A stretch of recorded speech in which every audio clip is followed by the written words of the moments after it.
Hello everyone, welcome back to our channel Guide Hub. In this video, I'm going to show you how to use Instagram's latest AI feature. Before you proceed, make sure that you have the latest version of your Instagram app. Open your Instagram and then tap on the message icon, which will be on the top right corner of your screen. From here, you can access the search feature and use the AI feature. So tap on the search icon. Here on the search bar, you can see Ask Meta AI or Search. So you can directly type out your questions and then send it. The AI feature of Instagram is similar to ChatGPT. You can ask them any questions and then it will respond you with proper responses. You can also use this feature to make any pictures or drawings. It will take some time to generate the picture you have requested.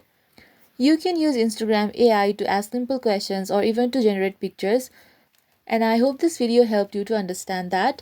So if you like this video, please give it a thumbs up, hit subscribe and let me know in the comments if you have any queries. Thank you for watching.